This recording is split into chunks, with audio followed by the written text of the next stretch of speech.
Oi, gente!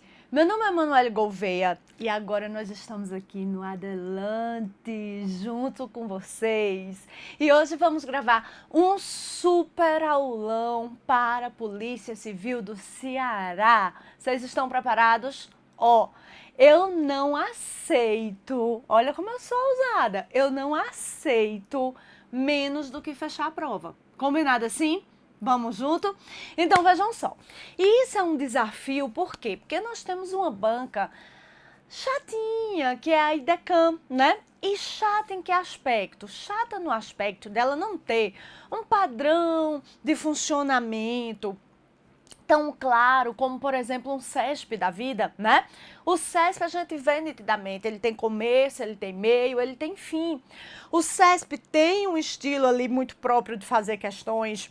Então a gente já tem toda a metodologia do CESP, já fica muito clara ali para trabalhar. Já na IDECAM não. A IDECAM tem algumas, digamos assim, oscilações, né? Onde a gente pega algumas questões mais complexas e outras questões assim bem elementares. Então, para evitar isso, eu vou estar aqui repassando com você boa parte do edital numa verticalidade intermediária, de forma que a gente consiga pegar tanto esse nível mais, né, elevado que o IDECAM aqui e ali coloca em algumas questões, como também aquele nível mais elementar que a gente pode encontrar, tá?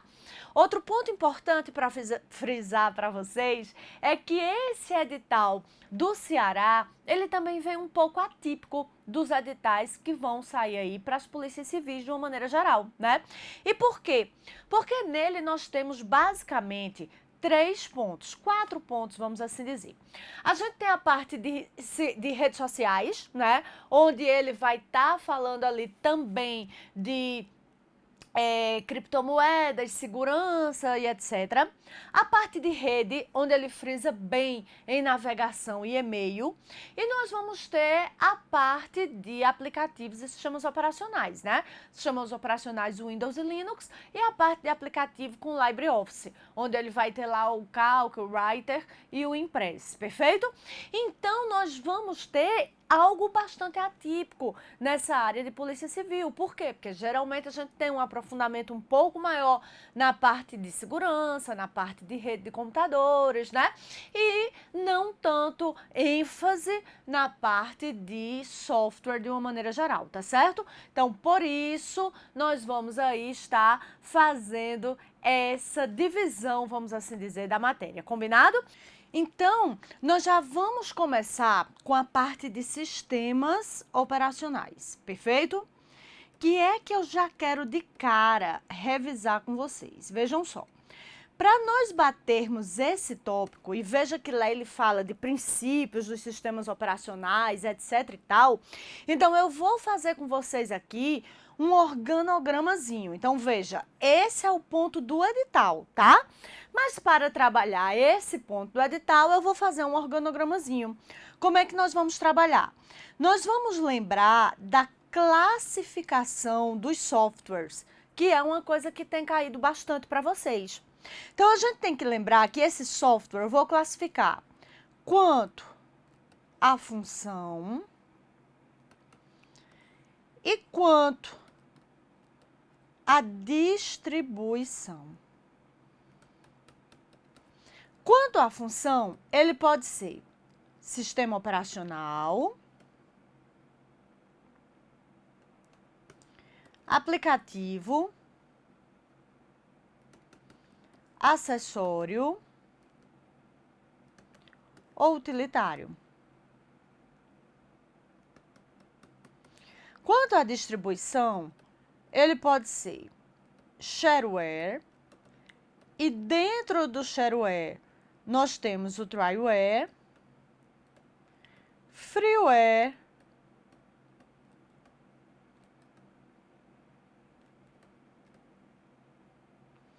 ou grupo do software livre ou open source, perfeito?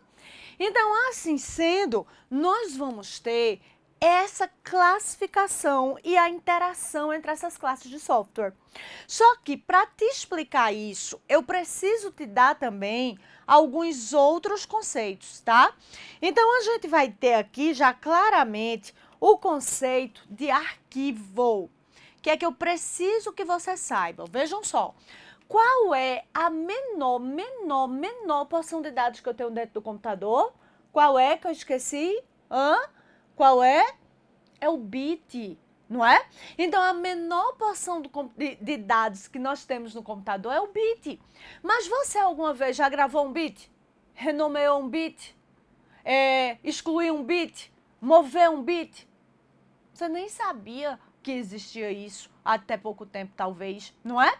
Então, veja que quando eu abro o Word, digito um C lá dentro, uma letra lá dentro e salvo, eu já estou salvando o arquivo, perfeito? Então, ó para cá, arquivo, então, é a menor porção de dados que o usuário consegue manipular. Então, a menor porção de dados que o usuário consegue manipular, perfeito? Show de bola? Só que aí o que é que vai acontecer? Você pode encontrar também, ó, a palavrazinha programa. Aí o programa, ele vai ser a junção de um ou mais arquivos. Quando eu encontro a palavrazinha programa, eu já sei que ali vai ter um ou mais arquivos. Quando eu encontro a palavra sistema, eu já sei que ali tem um ou mais programas. Então, por exemplo, sistema operacional, o próprio Windows. Aí você nunca achou estranho alguém dizer, eu vou apagar uns programas do Windows. Aí você nunca parou para pensar, mas espera aí, se o Windows é um programa, como é que vai apagar programa do programa? Nunca parou para pensar? Pois é, porque ele não é um programa, ele é um sistema operacional. Então, ele já vai ser formado por um ou mais programas. Entendeu a ideia? Então, ó para cá. Então, aqui o que é que nós temos? Nós temos que esse sistema vai ser formado por um ou mais programas, que por sua vez já é formado por um ou mais arquivos. Perfeito? Outro conceito que vocês devem ter, principalmente para bancas tipo IDECAN, é o conceito de DLL. O que é que significa DLL? Significa biblioteca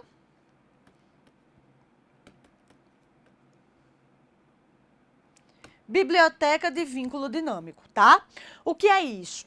Veja só, no computador, nós temos itens que se repetem. Eu gosto muito de exemplificar isso aqui com tipo de letra. Então, veja que tipo de letra se repete. Você tem no Windows, tipo de letra Times, Arial, Courier, não tem? No Word, tipo de letras são os mesmos. No Excel, tipo de letras são os mesmos. No PowerPoint, tipo de letras são os mesmos. Aí já pensou você ficar instalando em casa no Excel, no Word, no Impress, no PowerPoint, no LibreOffice, no Windows, a mesma coisa sem nexo, concorda? Não é? Tem o menor sentido. Então, o que é que você faz? Você instala no local só. Todo mundo que precisa vai lá e consulta. Por isso o nome biblioteca. Qual a ideia de biblioteca?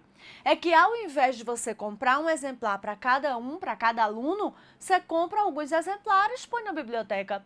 Quem precisar, vai lá e consulta. Não precisou mais, libera. Não é essa a ideia? Pronto. Mesma coisa aqui, tá? Então, aqui o que é que vai acontecer? Ó, quando você tem aqui essa DLL, é exatamente esse arquivo que vai armazenar informações que outros arquivos ou programas utilizem, perfeito? Então, já anota aí, DLL, para guardar, para botar já no caderninho, para revisar lá na véspera da prova, tá? Então, DLL é o arquivo que armazena funcionalidades utilizadas por outros arquivos ou programas. Até aqui tudo bem? Agora, por que vínculo dinâmico? Vínculo é ligação. O Word já perguntou para alguém aí, ei, eu estou precisando de letra, onde é que eu pego? Já? Não, né? Por quê? Porque quando ele precisa, puf, vai lá e consulta. Não precisou mais, libera. Entendeu a ideia? Mesma coisa aqui. Perfeito? Até aqui tudo bem? Beleza. Então, nós vamos ter aqui, ó, a DLL, a Biblioteca de Vínculo Dinâmico. Perfeito? Aí, onde é que nós vamos chegar? Vamos voltar aqui para a nossa classificação de sistema operacional. Sistema operacional está no teu edital porque ele é o software mais importante na máquina. E por quê? Porque ele manda no funcionamento do computador. E por quê? Porque ele tem 3 funções básicas. Quais são? Ele controla todo o hardware, toda a parte física. Ele controla todo o software, toda a parte de programas. E ele serve de intérprete entre o homem e a máquina. Então, ó, lembre-se que nós vamos ter aqui, ó só, 3 elementos do sistema computacional. Vocês estão lembrados? Então, nós temos 3 elementos do sistema computacional. O hardware, o software e o peopleware. Então, o que é que vai acontecer? Nós vamos ter aqui 3 elementos.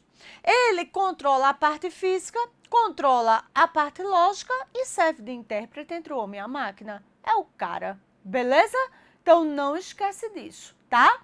Então, aqui, o que é que nós vamos ter? Nós vamos ter sistema operacional. Coloca aí no cantinho. É o programa que gerencia o funcionamento do computador. E, para isso, apresenta 3 funções básicas. Aí já põe aí. Primeira, controlar todo o hardware. Segunda, controlar o software. Terceira, servir de intérprete entre o homem e a máquina. Perfeito? Até aqui tudo bem? Agora veja só, para fazer isso, e aí começa a parte mais chata que é cobrada. Para fazer isso, o sistema operacional tem partes. Quais são? Ele vai ter o núcleo, que a gente chama de kernel ou kernel. E nesse núcleo estão os arquivos e as DLLs que vão gerenciar hardware e software, beleza? Então, aqui a gente tem arquivos e DLLs, por isso que vocês precisavam ter esses conceitos, que gerenciam o hardware e o software. Agora, presta atenção, isso não é físico. Não é que você vai abrir o computador e tem, eita, essa bolinha aqui é o núcleo. Isso não existe, isso é lógico, tá? O conjunto dos arquivos e DLLs que tem a função de gerenciar hardware e software formam o núcleo do sistema operacional. Perfeito? Até aqui tudo bem? Agora olha para cá. Já aconteceu com alguém de repente ligar o computador, ficar numa tela preta dizendo assim, não foi possível encontrar a DLL, não sei das quantas. Parou lá na tela preta. Já aconteceu? Ou o que foi? Algum arquivo aqui desse núcleo foi danificado. Se está danificado, não tem como ele gerenciar hardware e software. Se ele não pode gerenciar hardware e software, ele vai ligar para quê? Entendeu a lógica? Beleza? Então, já de cara aqui, ó, perguntazinha de prova, de concurso, já caiu. O núcleo do sistema operacional gerencia o hardware e o software. E por isso é inviolável. Verdadeiro ou falso? Hã? Falso. Aí lembre-se daqueles verbozinhos que a gente tem que trabalhar eternamente. Pode e deve. Esse núcleo pode ser violado. Ele não deve ser violado. Porque se ele for violado, obviamente vai ter perdas aqui, né? Se ele for violado, vai parar de funcionar. Então, ele não deve ser violado, mas ele pode ser violado. Perfeito? Bem sério isso, tá? Então, volta para cá. Então, resumindo, kernel tem os arquivos, detém, né? Gerencia, agrupa os arquivos e DLLs responsáveis por gerenciar hardware e software, beleza? Lembrando que esses arquivos e DLLs, eles não devem ser corrompidos, tá? Então, pode ser corrompido? Pode, mas não deve, perfeito? Aí veja que com isso eu matei duas tarefas. Gerenciei o hardware e o software. Mas falta a terceira tarefa, que é o quê? Servir ali de intérprete entre o homem e a máquina. Aí quem faz isso é essa outra camada que nós temos, que é a camada do shell. Então, o shell vai ser a camada responsável exatamente por servir de intérprete entre o homem e a máquina. Perfeito? Aí, alguém desse outro lado, pelos céus, usou um sistema operacional que diz que tinha chamado MS-DOS. Alguém usou? Eu nunca vi, porque não é da minha época, tá? Mas me contaram. E aí me contaram que nesse tal desse DOS era uma tela preta, onde você ia lá, digitava os comandos. Tu achas? Aí ele ia lá e fazia. Podre, né? Nunca vi. Mas bem, aquela tela preta, o que é? Ó pra cá, é um shell. Então, você digita o comando, o shell traduz, o núcleo vai e executa. Aí o núcleo executa, dá a resposta para o shell. Aí o shell pega e mostra para o homem. Entenderam? Então, moral da história, shell e núcleo já formam um sistema operacional. Agora, um sistema operacional, tela preta, linha de comando, mas já é um sistema operacional. Massa? Show de bola? Aí nós vamos expandir esse desenho, tá? Vou colocar aqui a interface gráfica, que na prova pode aparecer a siglazinha.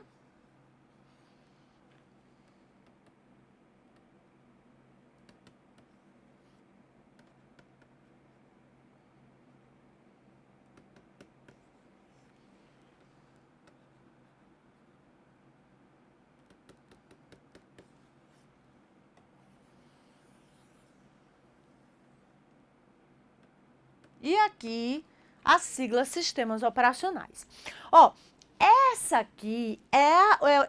aqui na tela é o gráfico de interação entre as classes de software, tá?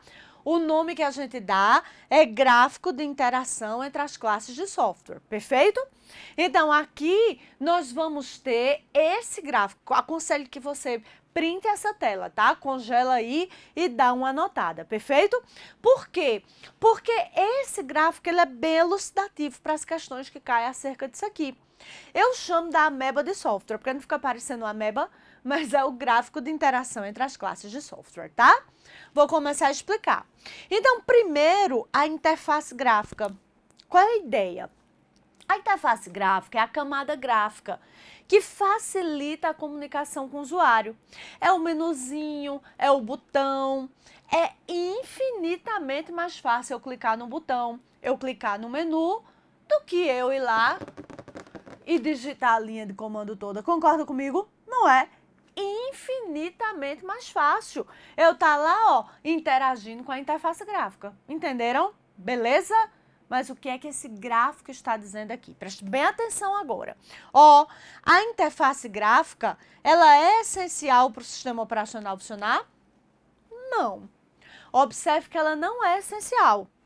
Agora, se ela existir, já vem no pacote do SO.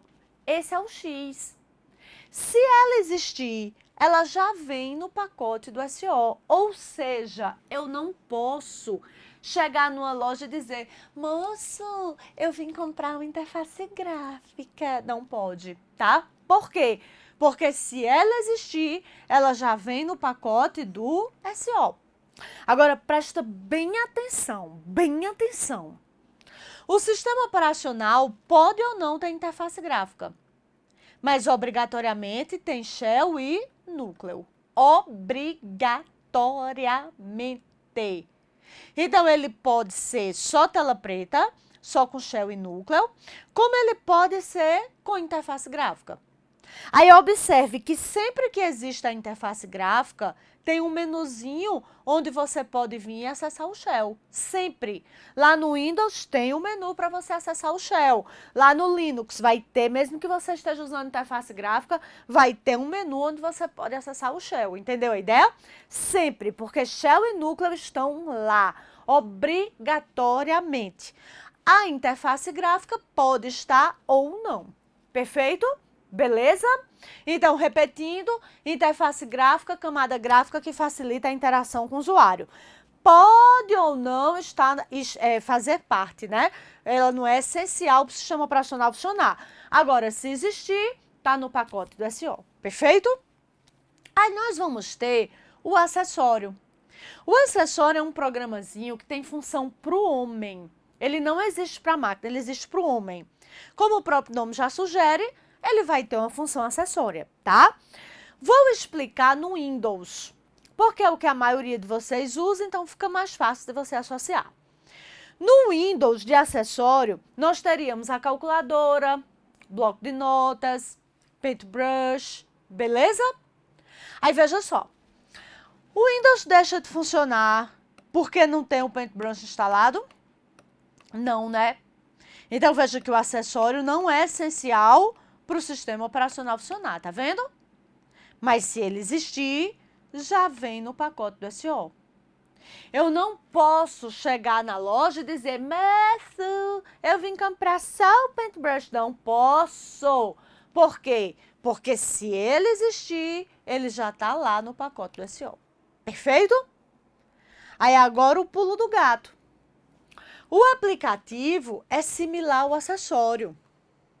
O aplicativo é o programazinho que também tem função para o homem, que não vai ter função para a máquina, também vai ter função para o homem. Agora, qual é a diferença já de cara, só pelo gráfico do aplicativo para o acessório? O aplicativo é instalado separadamente. Então, o aplicativo é esse que está na modinha, o app, que antes era o aplicativo, e agora a gente chama o app. E agora o povo já chama o app. Fica parecendo um coachado de um sapo, né? O app, né? Então, esse app, que está super na moda, é o aplicativo. Aí você tá na moda lá agora, aplicativo para ver se comeu, aplicativo para ver se dormiu, que o povo bota o aplicativo e dorme, aí depois acorda e vai ver se dormiu. Minha gente, né? O aplicativo para ver se correu, o aplicativo para achar o hotel, bem, então agora a gente vive no mundo do aplicativo. Veja que ele é instalado a parte do sistema operacional, tá? O que é que eu quero frisar aqui que entra nos outros pontos do edital? Navegador de web, programa cliente de e-mail, tudo isso é aplicativo, tá? Não é acessório. Manu, como é que isso aqui cai muito em prova? Cai muito em prova aqui, ele tentando te induzir a confusão, né? Então, ele vai lá e diz, olha, o acessório, o Word, que é um acessório, que é um acessório, editor de texto, que edita textos profissionais, blá, blá, blá, blá, blá, blá, blá, blá, blá. Ora, ele é acessório?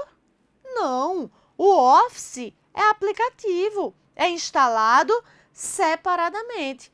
Então, aqui a gente vai ter o Office, a gente vai ter o LibreOffice, como eu já disse, navegador, o programazinho de e-mail. Tudo isso é o quê?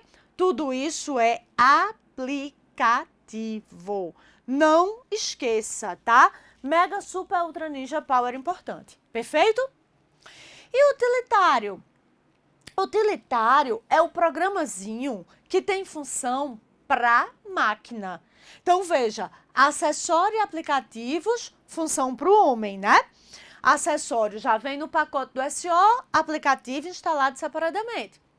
Utilitário tem função para máquina. geralmente supre uma deficiência do SO. Como assim, Manu? Vou explicar. Ó, os principais utilitários que costumam aparecer em prova para vocês. O ScanDisk e o Defrag. O ScanDisk pode trabalhar na forma padrão ou na forma completa, tá? Aí vocês lembram que os discos são formados por círculos concêntricos, não é? Então, os discos, eles têm os círculos concêntricos, que são as trilhas. E aqui há também umas divisões radiais, cuja interseção com a trilha forma a área de armazenamento, que é o setor, que na verdade é minúsculo, tá? Tô fazendo maiorzinho assim só pra gente visualizar, tá? Essas trilhas são muito próximas, essas divisões radiais também. Tô fazendo maiorzinho só pra gente visualizar, perfeito? Então, moral da história, o que é que esse ScanDisk faz? O ScanDisk, ele verifica a superfície do disco. Na forma padrão, se houver falhas, ele fala no final, tem falha em tal, tal, tal e tal lugar. Na forma completa, ele verifica se tem falhas. Se houver, ele tenta corrigir. Se conseguir corrigir, massa. Se não conseguir, ele isola a área defeituosa e chama a área defeituosa de bad block. E Decan já perguntou o que é um bad block. Pronto, já sabe. É exatamente essa areazinha com problema no disco que foi isolada pelo ScanDisk. Perfeito? Agora veja que eu só preciso do ScanDisk para fazer isso porque o Windows não faz. Se o Windows já fizesse, eu não precisava do ScanDisk para fazer. Por isso que nós dizemos que o utilitário supre uma deficiência do SO. Perfeito? Defrag. O que é que o Defrag faz? O Windows, quando ele vai guardar um arquivo, armazenar um arquivo, ele não guarda juntinho não, ele espalha. Ele bota um pedaço do arquivo aqui, outro pedaço aqui, outro pedaço aqui, outro pedaço aqui. Aí você lembra que as palavras-chave da informática são velocidade e segurança? Lembra disso? Se não sabia, vai aprender agora, tá? As palavras-chave da informática são velocidade e segurança. É um mantra, bota isso na sua cabeça, tá? Toda vez que você olhar para o computador, você vai pensar velocidade e segurança. Olhou para o celular, velocidade e segurança.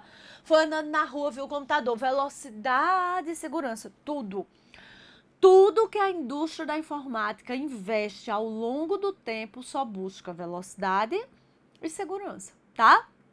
A velocidade altamente perceptível. Cada computador que a gente vai comprar, cada equipamento que a gente vai comprar, a gente tá ali o tempo inteiro perguntando, né? É mais ligeiro do que aquele outro, é mais ligeiro, né? E a segurança aqui é no sentido de confiabilidade. Esse computador não adianta ficar rápido se ele começar a me dizer que 2 mais 2 dá 8, né? Então, lembra disso para a prova, tá? Pegou as questões, já pensa, velocidade e segurança, perfeito? Aí, o que que a gente vai ter aqui? Esse defrag, ó, ele vai tentar juntar os pedaços desse arquivo. Para quê? Exatamente para ganhar tempo. Porque como o Windows espalha, então, ó, quando eu peço esse arquivo, ele tem que sair catando os pedaços. Aí, o que é que o defrag faz? O defrag vem aqui e junta, deixa eu fazer aqui mais essa trilha, e junta os pedaços do mesmo arquivo. Junta ao máximo os pedaços do mesmo arquivo. Por quê? Porque aí agora, quando eu pedir, ó, tá num lugar só, eu ganho velocidade. Mas veja que eu só tenho aqui que fazer isso, por quê? Porque o Windows espalha. Se o Windows não espalhasse, eu não precisava do defrag para juntar. Por isso que a gente diz que o utilitário supra a deficiência do SO. Entendeu? É lógica? Até aqui tudo bem? Aí, a gente teria como utilitário ScanDisk, Defrag, que são bem particulares do Windows. A gente tem ainda a parte do antivírus que o Windows já traz, anti-spyware que o Windows já traz, tá? Mas, ó, não sei se vocês notaram a sutileza. No gráfico eu fiz essa interseção. Vocês pensaram que isso era o quê? Falha de coordenação motora minha? Não, isso é uma interseção, tá? Dizendo o quê? Dizendo exatamente que o utilitário pode ou não fazer parte do pacote do SO. Então, a gente tem esses ScanDisk, Defrag e antivírus, antispyware, que já vem junto com ele. Mas a gente também tem o Norton. Já ouviu falar no Norton? O Norton é um pacote de utilitários. E, ó, instalado separadamente. Então, o utilitário, ele pode ou não fazer parte do pacote do SO. Beleza? Show de bola? Aí, com isso, revisamos aqui, rapidamente, já a parte de, ó, sistema operacional, aplicativo, acessório utilitário. Não foi massa? Entenderam? Então, fica bem antenado, tá? E quanto à distribuição? Para a área policial, isso aqui tem uma boa importância. Por quê? Porque, ó, o shareware é aquele que eu pago a licença de uso. Eu pago a licença de uso, tá? Então, o que é que significa isso? É o software que exige, que é proprietário e que exige essa lógica de você ter ali esse pagamento para a licença de uso. Agora, se eu tenho um software que é proprietário, que exige a licença de uso e eu não faço, aí o que é que vai acontecer? Aí você termina tendo aqui exatamente o pirataria. Por isso que para a área policial isso é tão importante. Entendeu a ideia? Exatamente por isso. Por quê? Porque você vai ter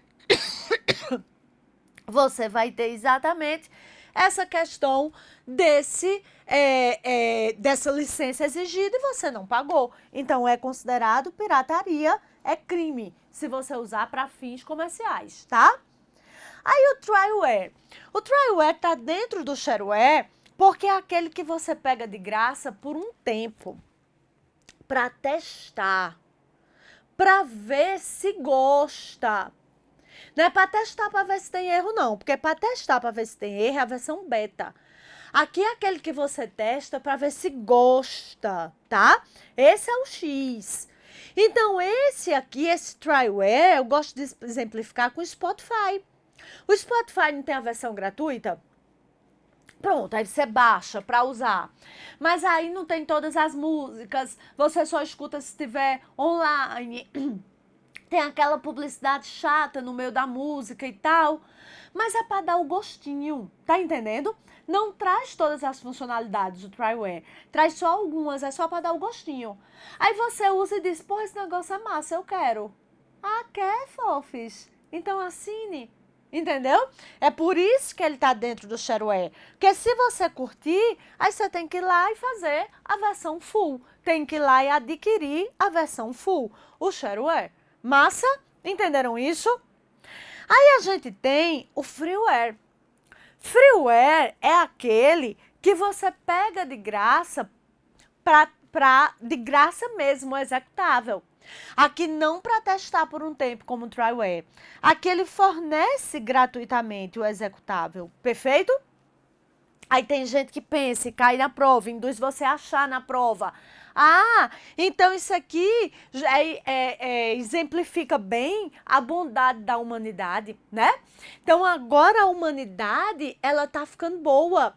Porque as pessoas podem, ó, simplesmente entrar e pegar e usar, né, esses recursos aqui, né, gratuitamente e tal. Não, tem nada de bondade da humanidade, bondade uma ova.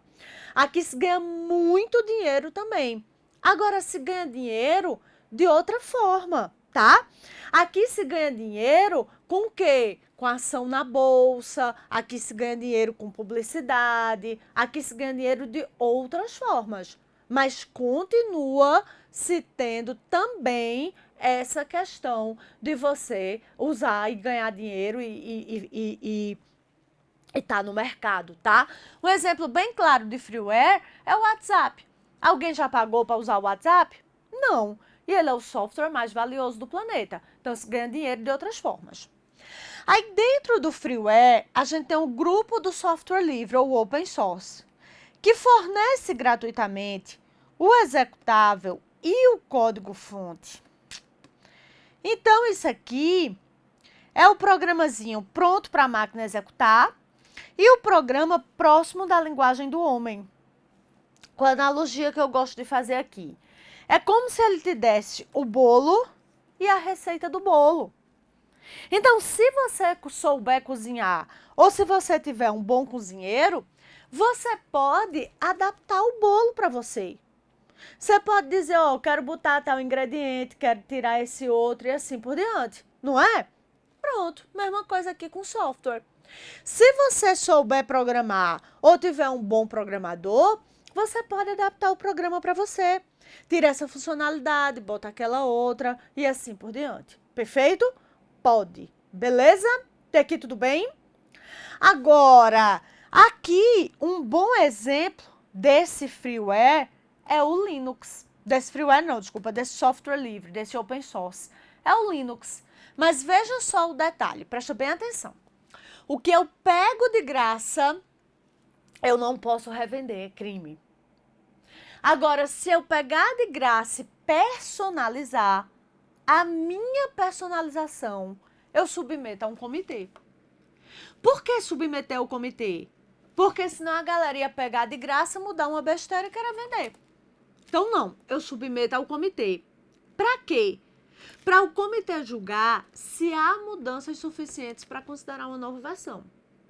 Se houver, aí eu posso revender.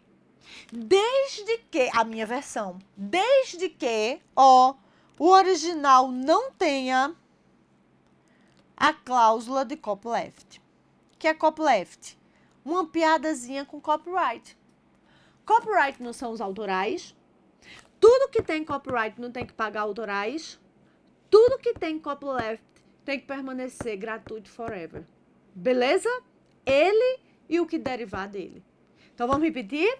Peguei de graça, não posso revender, é crime. Peguei de graça e personalizei. A minha personalização eu submeto ao comitê.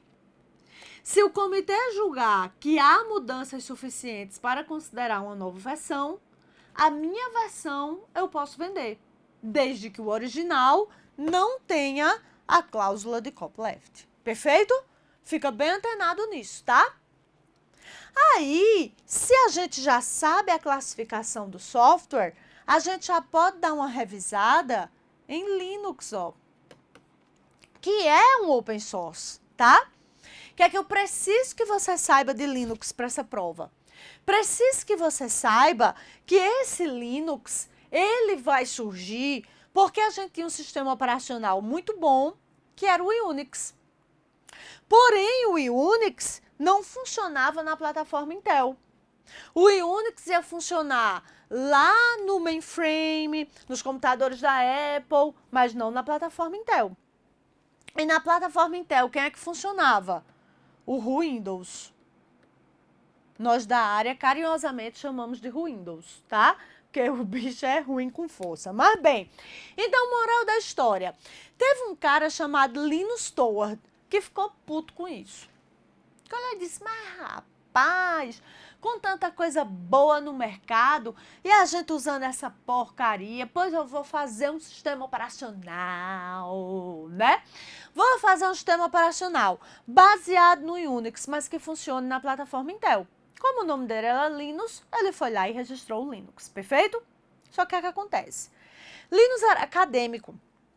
Ele não tinha grana, ele não tinha gente para contratar empresa e tal, não tinha. Então, o que é que ele fez? Pegou o núcleo, pegou o shell, pegou o código-fonte e o executável, né, o princípio do código livre, e jogou na internet.